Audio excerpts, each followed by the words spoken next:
Okay,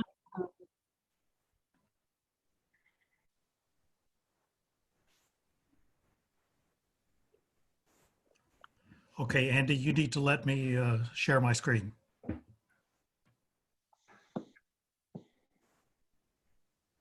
All right, you're good now.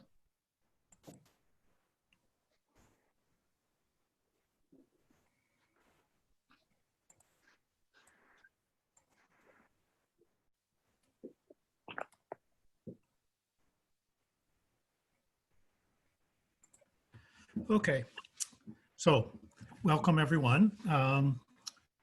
This session for any of our Muslim attendees who are starting Ramadan tomorrow, it's Ramadan Kareem. And this is intended to be a bit lighthearted.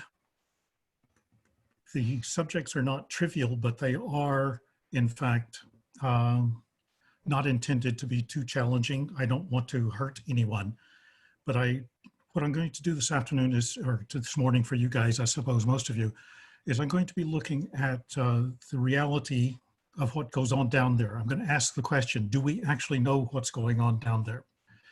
And I'm going to try to assess some of the current models that we have and look again at some other models by looking at the energy balance of various consequences of what we think is happening and decide, is this a feasible idea or is it perhaps not really quite close enough?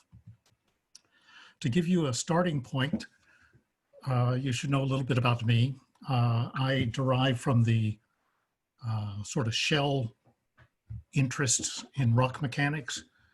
John Handon was my advisor back a very long time ago. He led the Shell Bel Air Rock Mechanics Research Lab from about 1950 to 66. Shell closed them down in 1966 and sent them all away. They'd made all the use of that information that they could at the time. Fortunately, John was able to move to Texas A&M with most of the team, where they designed experimental apparatus that enabled study of, well, let's just call them deformation systems. And the whole team bought into the idea of integrating outcrop experiment and theory. So I was immersed in that kind of thinking during my education. And this team and that perspective emphasized that stress states were not uniform. And at Texas A&M, I also was trained to think that they evolved during process evolutions. So I encountered this team when I got there in 1974. I finally left officially in 1986. I was gone a little bit here and there in between times, but I was gone. I was there at Texas A&M for a very long time, and I got really imbibed into all of this mode of thinking. And that's carried me through my whole analysis ever since. So today's purpose is I want to examine some of the basic models for hydraulic fracturing and ask whether the central concepts stand up well to, I'll just call it an external analysis. And we all know the elements of the model. We inject fluid, it causes a big crack. Fluid pressure pushes the fracture walls open. Proppant is essential to keep the fractures open. Injected volume is far too much to fit inside the fracture. So we invent the concept of bleeding off into the formation. And then later during production, there's linear flow from the matrix to the connected fractures to the well. And these various models seem to work pretty well to a lot of people. And indeed, when we try to validate our concepts, we use some observations. Direct observations from down there are obviously quite limited and typically indirect. And we interpret those against our framework, our conceptual model framework. And what is on really down there is for all of us really an imagined reality. And as humans, we tend to be very protective of our creative abilities to make up these realities. So sometimes we don't welcome challenges. And I'm trying to present today in such a way that I don't personally challenge anyone. And one of the kind of examples of how we might try to validate concepts is involved in history matching. And sorry if I'm stepping on marks from last week, but I was trained to think of a flow history match, like many of us, as a very good test of a conceptual model. But then I got to work with a bunch of colleagues who really seriously disabused me of that delusion, because a flow match is very non-unique. It's typically not even very discriminating. It's just one more observation. It has no more value than others. So Uh, I don't really know how we validate a concept. We see if it works well, and then we take it from there. Maybe we can get some probability assessment by looking at physics. Now, I accept that there's lots of unknown unknowns that I don't know about, but the things that we think we know about, these conceptual models that we operate with, I can assess those against some physics. Of course, it's not trivial. There's various things that we have to do to make some assumptions and simplifications. And we're sure as heck not going to directly observe it. But I can do a first order analysis that by looking at the energy budget of what's going on. And that's what this talk is about. And I'll make the assertion that a good concept is one whose energy budget is not too badly balanced. And a bad concept is one whose budget is not so good. And I guess the corollary from that is that I've looked at nature quite a bit. And it seems to me that nature typically finds a really easy, best, least energy solution to any problem posed. So many of the things I'm going to speak about derive from looking at nature and seeing what nature does and inferring that that must be an energy efficient way of doing it.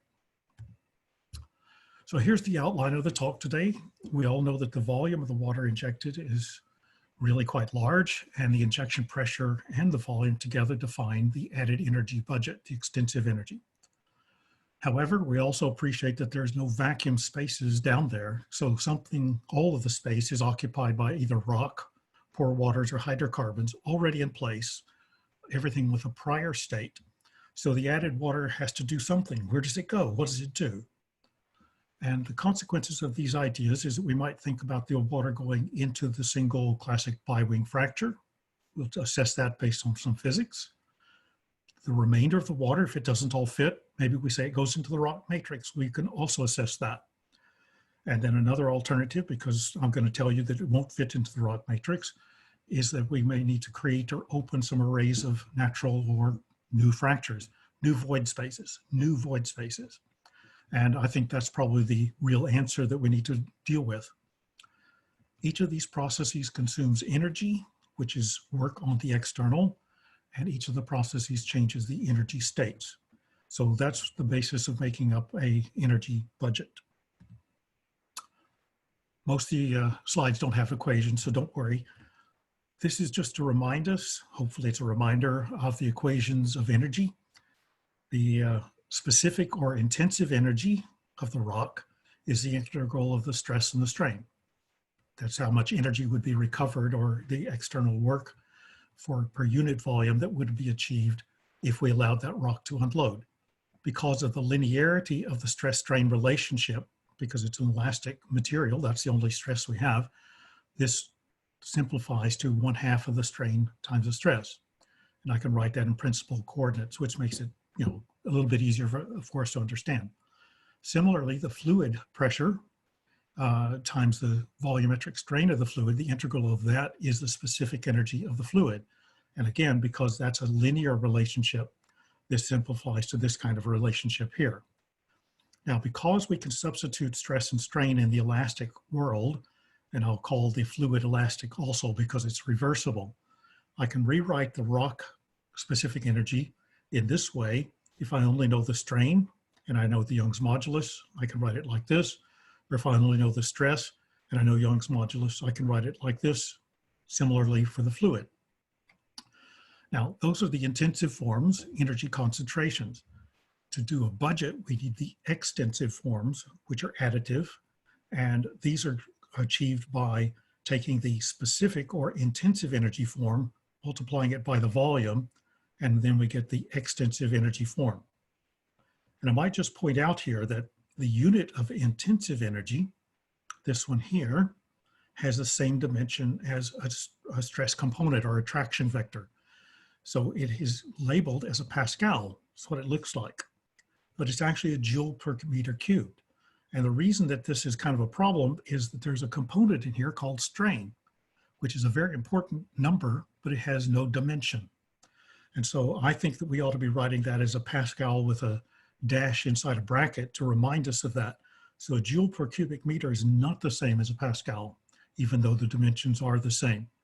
These are some tricky things about dealing with these units that involve strain because they are really, really, really quite challenging to keep all of these things straight.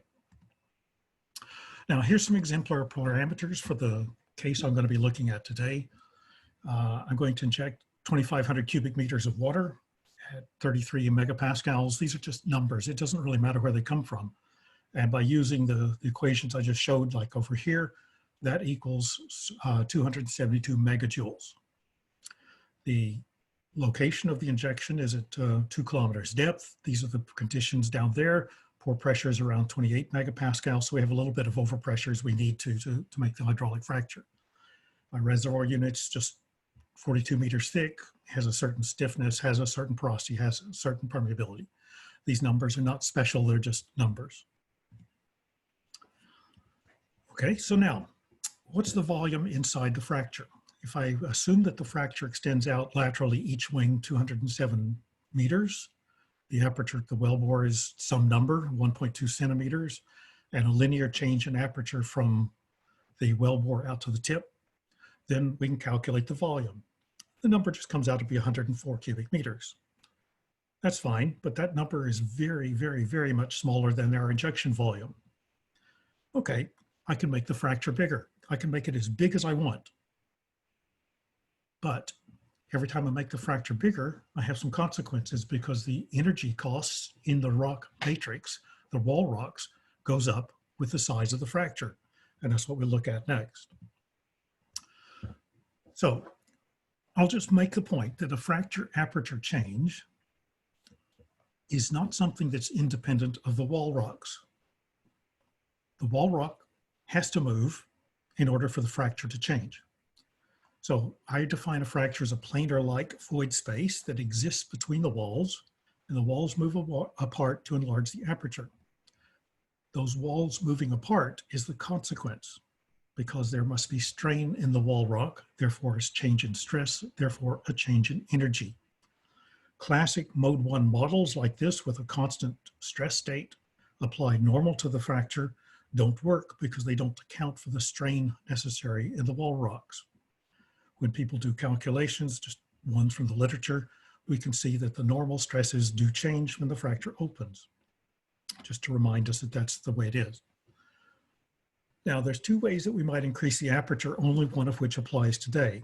One is we start from here with some tiny negligible fractures, these yellow lines, and over here, those fractures are bigger, more aperture, because the blocks got smaller. Down here, the fractures get bigger because the whole system got longer.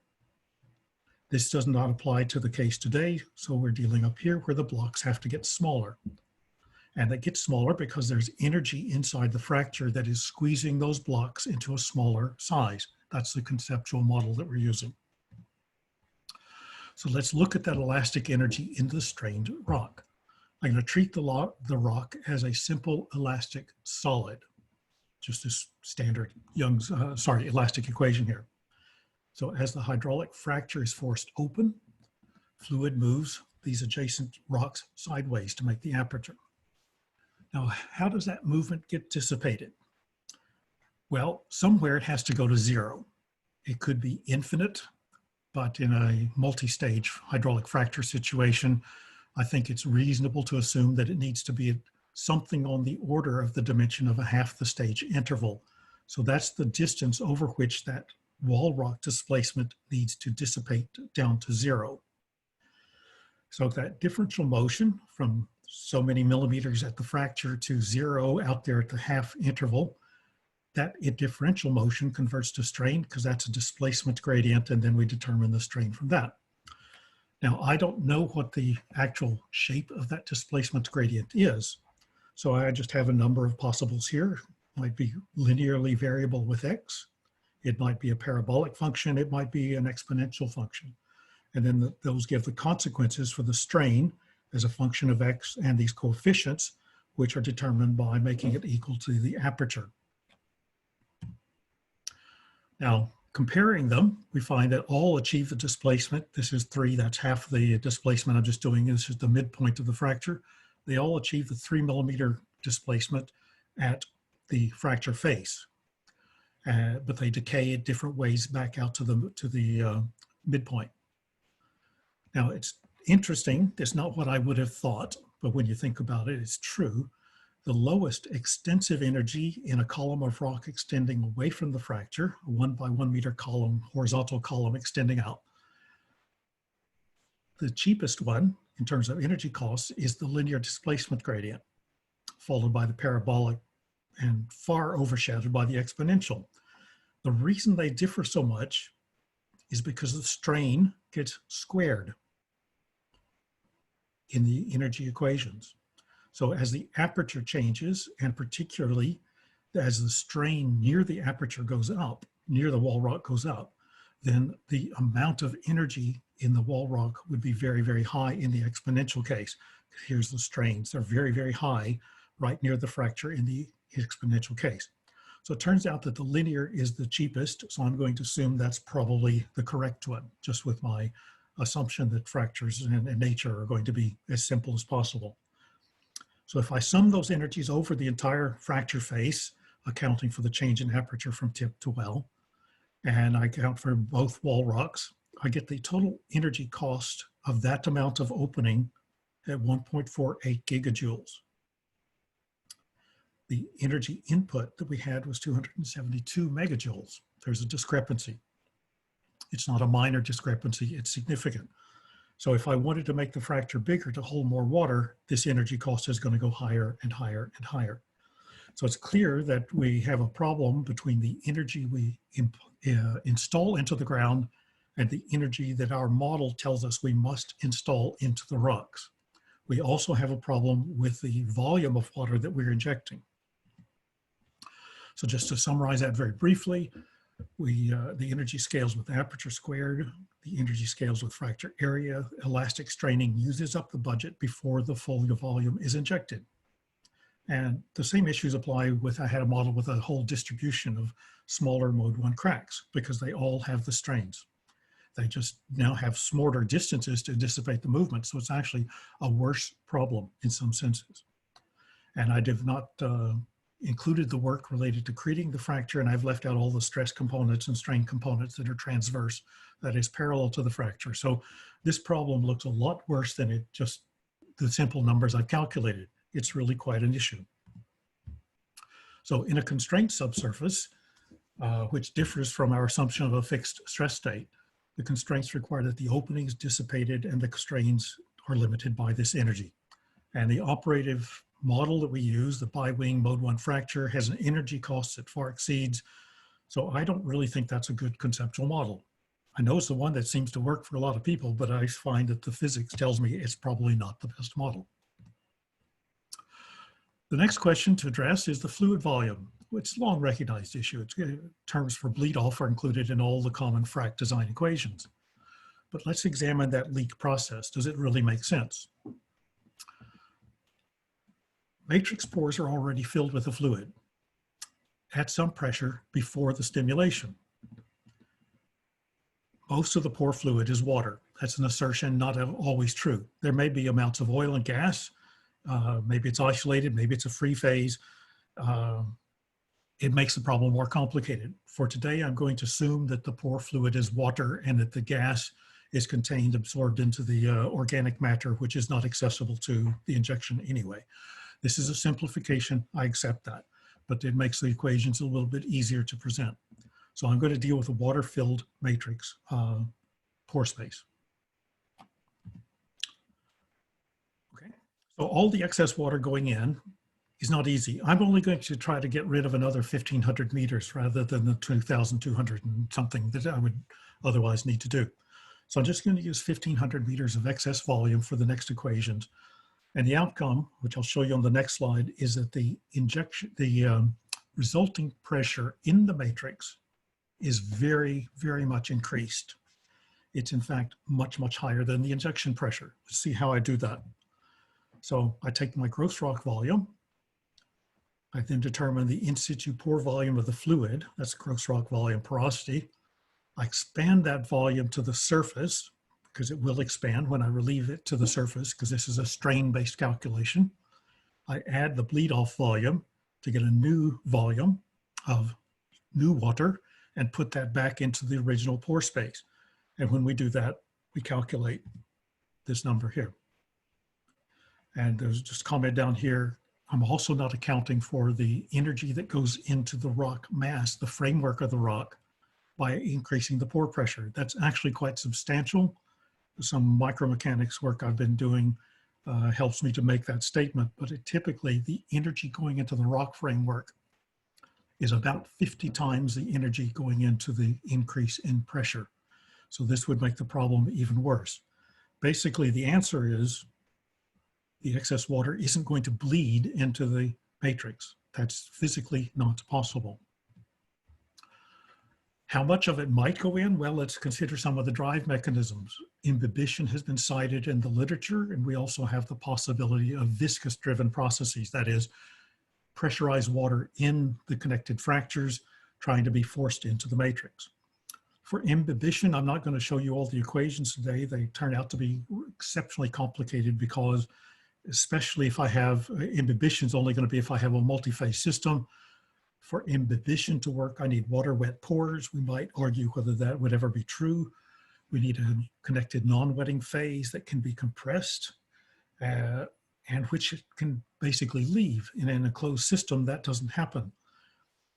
The equations to address this are specific to every circumstance. They differ. But in the cases where we've calculated, it turns out that the amount of water that could possibly imbibe is trivially small. It's in the order of tens of cubic meters, and it happens over weeks, months. It's just not a normal process that's going to solve our question today. The possibility of a viscous-driven invasion, where there's a delta P between the water and the fracture and the matrix, is, again, not very effective. Again, I'm not going to show all the equations, but looking at a Darcy steady state velocity to get an initial amount, looking at like a 1 millimeter invasion distance. So that's the pressure gradient distance. So I'm making this the most extreme rate case I possibly can. We're getting a very, very, very slow rate of infiltration. And it amounts to, again, a trivial amount of a few cubic meters of water that goes into the matrix. This is really not the right answer to the question of where does the water go?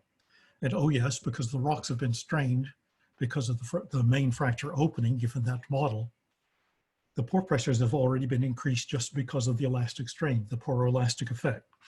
So the gradient that we might have thought up here, this wasn't going to be the initial, but this would have already been elevated by the strain. This whole analysis tells us that the water isn't going to go into the matrix or into any fractures that are already there because of the same issue. The water there has to be compressed. So the excess volume doesn't significantly leak. That's not a very good word, leak. Imbibition insignificant. Viscous driven is slow, tiny perms, etc. And two-phase flow is even less effective. So the answer is that we need new void space right now during the injection process, during the tens of minutes or hour of the injection. It needs to happen now to contain that extra fluid. And a candidate process is the creation of new or reactivation of pre-existing fractures. And I suspect that all of these would involve bedding plane slip as a significant element of making it work. Now, let's look at the energy costs of doing these additional fractures and causing them to move. If we created an array of all new fractures and we reactivate pre-existing, and the budget contains all these kind of terms here, lots and lots of stuff going on. So I'll just look at it very, very simply. Now, I just chose one, a model for a discrete fracture network by O'Malley et al. So I am picking on one person. I'm not picking on their model. I'm just using it as an example. So they developed a DFN based upon observations of natural fractures in core and outcrop from a particular outcrop shale. Their model is for a larger rock volume than we have here, so I've rescaled their fracture array to the stage volume that we're talking about. That fracture array only adds another 200 cubic meters, so not much, but it makes a huge area. That's a gigantic area of fracture to create. And if I choose some number, we could argue the number, but some number like this, for the cost to create a fracture of around 20 joules per square meter. That implies an energy cost of making all those fractures of 1.2 gigajoules, which again, far exceeds the input energy. So these kind of distributed mode 1 fracture arrays are not very realistic, and their volumes don't do us enough good. I think what the answer needs to be is that nature already provides, in many rocks, a pre-existing array of fractures of various orientations. And when that complex fracture array becomes loaded, the fractures can respond with shear displacements. The work required to cause that deformation is actually quite small. Fractured rocks are pretty low stiffness in bulk. In fact, the elastic energy in this domain here, the one by Bagban and Jing, which was using a UDEC code, and the one by Hall et al., which was using a continuum code with soft zones, both of these models, the amount of elastic energy contained in the whole domain is around 50 to 55% of the elastic energy you would expect from the boundary conditions. And you can see that what's happened here are there are regions of the model that are completely unloaded, no energy at all. Those unloaded regions allow the fractures to open. Here's some simulations of using a discrete element type of code with fluid flow through it, done by Helen Lewis and some other people. And the effective permeabilities of those networks are quite variable depending upon the arrangement of the loads and the fluid pressure gradients. Same fracture array, very different effective permeabilities. Basically 2 to 3 orders of magnitude variation depending upon how the system responds. These are very nonlinear systems, and they can have extreme changes in their behavior. I've talked about these fractured reservoir things lots in the past, and I'm not going to spend more time today because of time. But I think it's really interesting that a system like this, if caused to deform under new loading, might do so under low energy costs and could even supply some stored elastic energy to cause other things to happen. It's very difficult to know whether that's true or not, but that's an idea that needs to be thought about. So in summary, not quite done yet, but as a summary, I'd say that the energy needed to create a distributed array of mode 1 cracks is far in excess of the energy available. The potential to activate a natural state of fractures is favorable, potentially, as a consequence of plier straining. This could translate into pre-treatment stress states that are not uniform. I know a lot of people like to think of stress states as very uniform, but you can tell that I don't think that that's very common. Deformations in these systems are dominated by shear fractures and shear movements, whether they were originally mode 1s or not. They have shear movements in this deformation, and the reduced energy states afterwards are pretty reasonable. I think this is a likely process explanation with a lot of question marks that we should be looking at. However, the stimulation is going to add total energy to the system, and it bothers the whole reservoir. All the adjacent rocks are going to be suffering because of this. We need to be thinking about how to make that better.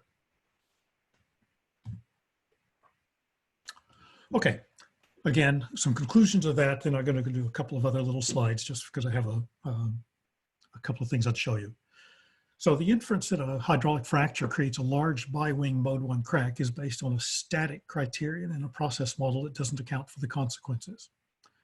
Big discrepancy. I think it's a myth. I'm going to use my speaker's privilege to call it a myth. It's not a suitable process explanation for what really happens. Maybe some of us want to use it in various portions of our work. I'm not going to come out and attack you for that, but I don't think it's a particularly good idea. The idea that the injection fluid simply flows passively into the rock matrix is a non-physical myth. I don't think that's right. We need to be thinking of something different to explain what happens. And if you have a pet theory, I'm sorry that I've attacked your pet theory and made you upset today. That was not my intention. I like to attack ideas, but not people. So if we'll dissociate your feelings from your ideas, that would help us all. Thank you. Now, just for the last few minutes, I want to talk briefly about a couple of things, just 2 brief forward looks. Some experimental results that I think relate to this on using some new apparatus for some hydraulic fracture experiments, and some dilational shears that we've created experimentally and what flow effects they might have. You can treat this as a moment of indulgence to highlight some current work that I'd just like to get your views on. So here's the experimental apparatus doing the large diameter cores, 20 centimeter diameter cores, radially variable and adjustable confinements, axial loads, etc. Then we can, by independently controlling these, we take our sample and we can make it do whatever we want. We induce, in this particular case, we induce a hydraulic fracture in a pre-drilled hole, and the hydraulic fracture happens. We've instrumented the exterior of the sample, so we know the strains that occur during the fracturing. And we can see that there's a shear offset in the strain distribution. And when we've taken the sample out, we see that there's a shear fracture that is skewed about 28 degrees to the loading axis. The shear fracture has hackles on it, but it's a shear fracture. And that shear fracture has allowed the sample to respond in the way it chose to do. That sounds a little bit like heresy, but in fact, we see exactly the same outcome in numerical simulations of a hydraulic fracture case using a FEMDEM type of tool. And we find that almost always when we load up the central opening, we get a shear displacement initiation. Yes, it goes out in some sort of zone, but it initiates the shear. The reason it does so is the shear movement allows more of the rock mass to relieve its elastic stress state. Shears achieve stress relaxation. Mode ones do nothing to change the strain states. In fact, they make it worse. So under the principle that nature is always going to try to do the things in the easiest way, it chooses to use a shear to get away from the wellbore. The other example I'll show you is just some dilational shears and things I'll just put in shales with question marks. Let's start on the right over here. This is a very fine-grained carbonate laminated rock with a particle crystal size of around 1 to 5 microns typically. We've loaded that just to the peak of stress, just to the peak. We tried to stop, but we made just a few little openings. You can see them here. They're open fractures, they look like. Under X-ray, we can see that they're dilational. When we make an SEM in thin section, we can see that those open fractures are not really open. They're full of stuff. They're full of comminuted, broken up bits and pieces, broken grains, as well as discrete openings.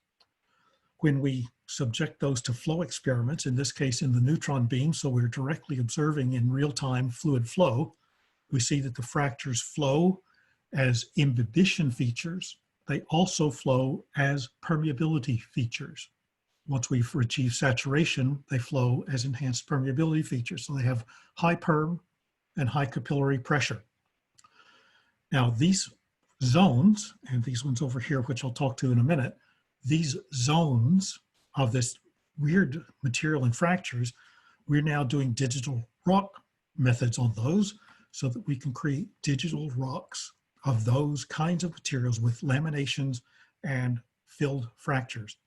These capture the spatially preserved pore systems with the fractures, and we can calculate and simulate the fluid flow, multi-phase fluid flow through all of these. That's really quite neat. Now we can test those against their direct observations, which is down here. The red is the increasing water saturation of this same sample is up here. Draw your attention to the left side, another apparatus where we have a direct shear imposed on a layer of rock. This is a mudstone source rock, and we get a shear zone. No pre-existing fracture at all. This is a completely emergent feature. And when we look inside, this is actually an X-ray tomograph of that, the slice out of it. We see again, it's dilated, full of this gouge-like material openings, and in optical thin sections, we can see these zones of densified fine-grained material right along the margins of these features. Very, very complicated. We suspect, but can't yet do flow experiments on this mud rock. It's just too small to get into the neutron facilities to be able to make these observations. The scale of resolution isn't good enough. So someday we will be able to do this, but not right yet. So these flow simulations, we're now in a position to perform these simulations and to provide equivalent matrix. And that looks really, really exciting for being able to tell you whether these ideas about movement of fluids into the matrix pores will work.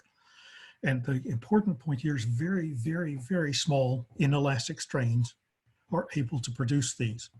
So if we're getting, during our stimulation, some small inelastic strains out in the reservoir rock, we may be inducing these kinds of features.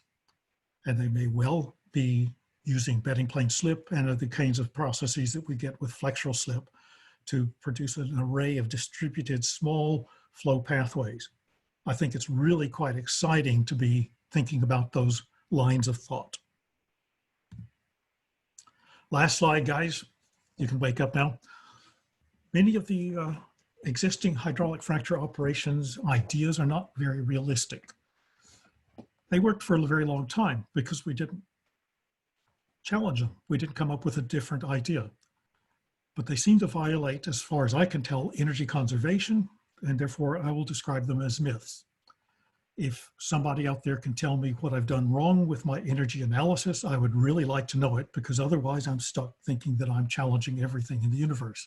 So I would appreciate any feedback if I've got it wrong. I'm very happy to be wrong, sad, yes, but I'd be very happy to be proven wrong before making a fool of myself. But if I have the expressions and understanding right, we have an issue.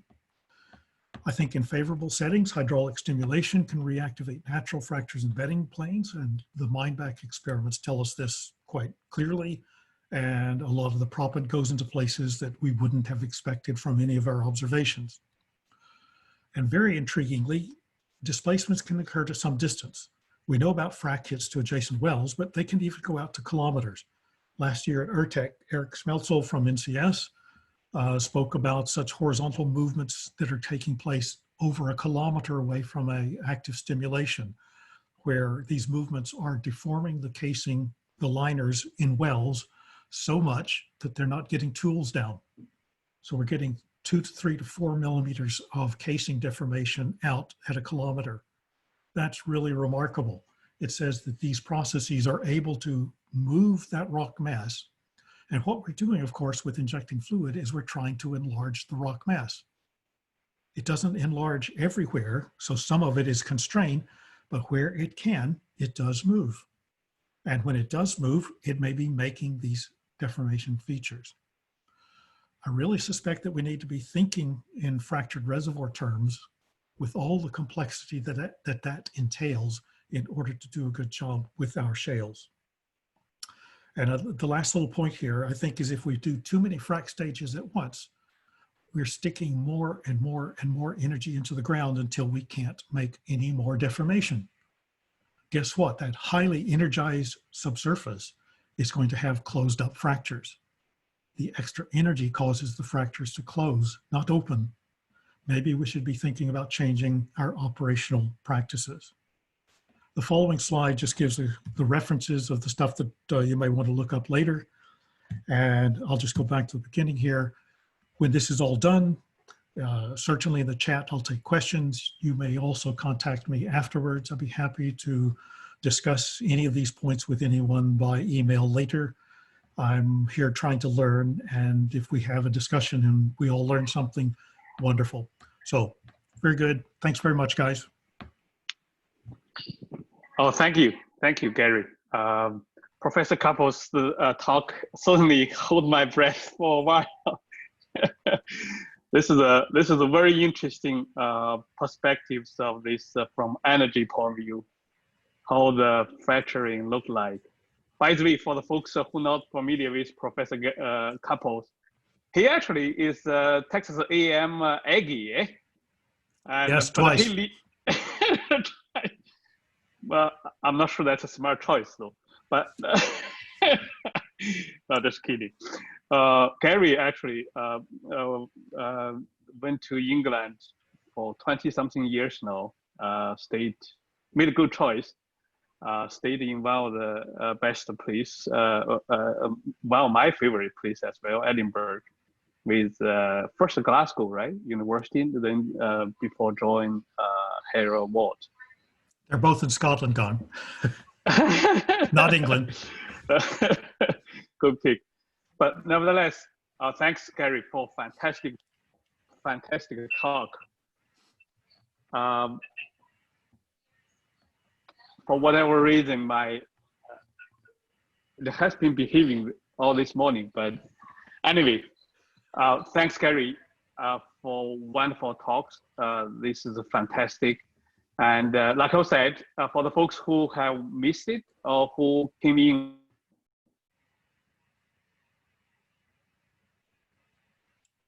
I think we've lost Con.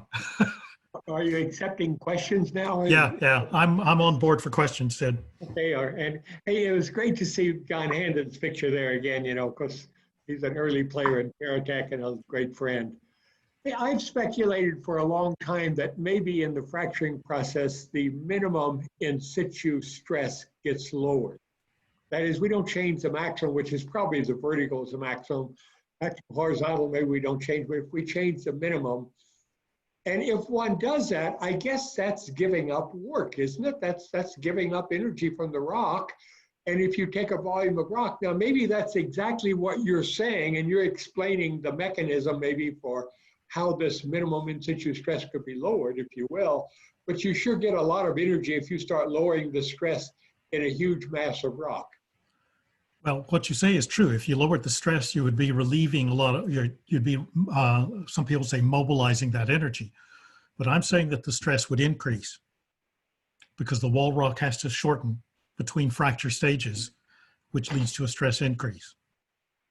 So looks like we disagree, Sid. We're not quite. You could increase the maximum horizontal stress, but wonder if you decrease the minimum, the intermediate principal stress. See, I agree with you about increasing. You have to increase the. Okay, so the fracture parallel stress, right? Yeah, I think you would do because again, it's constrained. So if I don't let that dissipation go out, if I shorten the rock this way, it wants to expand that way. If it's constrained, the stress would build up. So you're exactly right. The fracture parallel stress would go up, but I left that out of the numbers. I don't think it would go down. I think it will go up. Shall I send you the paper? That's really very, I'm still thinking about this. Very interesting. Well, sure. See, to be honest, it took me quite a few years to get to the point where I understood what I'm talking about. And I may still be wrong. I get that. Okay. But it took me, what, 6 years to get from the point where I first thought about this and started speaking and then saying, oh crap, I got this wrong. I need to fix that. What's wrong? Oh, what's wrong? And so it took me a long time to get my head around what might be happening, to formalize the equations, formalize the words to the point that I could follow my own argument without finding a mistake. It's not easy. Certainly got me has a detailing as well. Sorry. You need a Tylenol, Con. Yes, I need it. Actually, apologize, guys. My internet this morning is spontaneous, but nevertheless, I just want to say thank you, Gary, for wonderful talks. And folks, feel free to ask questions.